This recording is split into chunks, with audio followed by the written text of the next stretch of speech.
मैं अपने बुजुर्गों का नमन करता हूं, नौजवान साथियों का। माता बहनें भी आज यहाँ संख्या में आई हैं। 2 सप्ताह पहले जब मैं आया था, मैंने बात कही थी कि महिलाओं की भागीदारी इस आंदोलन में दिखनी चाहिए, और बहुत अच्छा लगा कि हमारी मेरी बहन रेणु तोमर, उन्होंने अपनी बात रखी और दम से रखी। ये वक्त ऐसा है कि इसमें कोई पीछे रह नहीं सकता। मेरा तो मानना यह है, कानून बनाने, कानून में परिवर्तन संशोधन लाने की जो ताकत है वह संसद को है, लेकिन संसद से देश संतुष्ट नहीं। संसद के अंदर जो चर्चाएं होनी चाहिए थी, जो मशवरा लिया जाना चाहिए था, लोकतांत्रिक प्रक्रिया में जो जनता की आवाज वहां उठनी चाहिए थी, जो विरोध होना चाहिए था, वो नहीं हो पाया। मेरे पास किसानों को देने को आज कुछ नहीं है। मैं वहां नहीं हूं, चौधरी अजीत सिंह जी वहां नहीं थे, और संभवतः अगर होते तो जो कुछ था वहां नौछावर करते, रोकने का प्रयास। लेकिन अभी चौधरी साहब ने बताया, चौधरी चरण सिंह जी के इतिहास के संबंध में अगर कोई जानता है, क्षेत्र का बच्चा जानता है कि चौधरी चरण सिंह जी और उनके परिवार की क्या सोच थी। आपने उनको खड़ा किया, ताकत दी।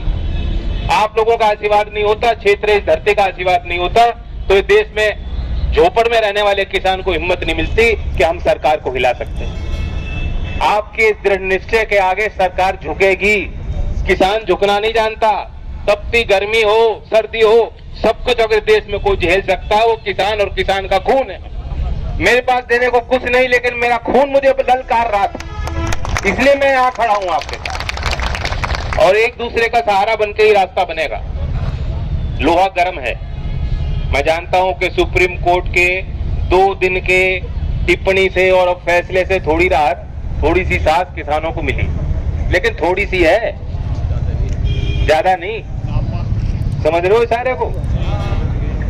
अब नौजवान तो जानते, क्रिकेट देखते हैं, टेस्ट मैच होता है, टेस्ट मैच में ड्रिंक्स इंटरवल होता है, चाय के लिए ब्रेक होता है, लेकिन बैट्समैन जो अपने ग्लव उतार लेता है, वापस पवेलियन नहीं लौटता हो कि मैच खत्म हो लिया, और तुरंत चाय पी के तुरंत फिर जो है बल्ला संभालना पड़ता है।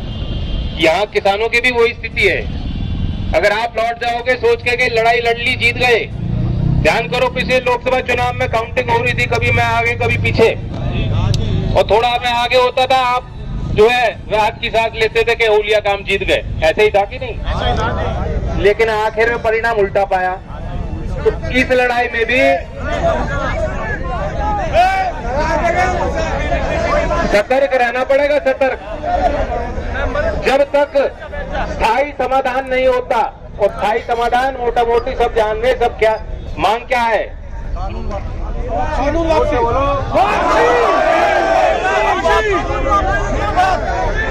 मैं इस राय का हूं कि आपको बहुत धैर्य के साथ, अभी तो लड़ाई अधूरी रही है। ये मत सोचना कि काम हो लिया घर लौटो।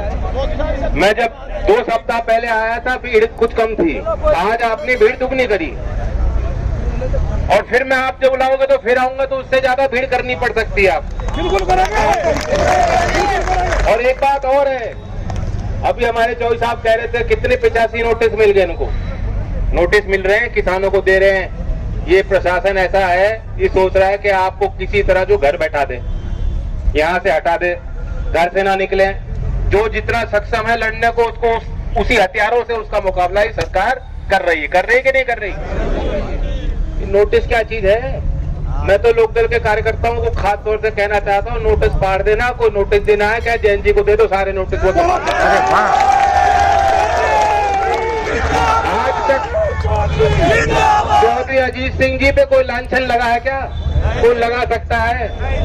हमें दे दो नोटिस, हम देखेंगे क्या होता है उनका।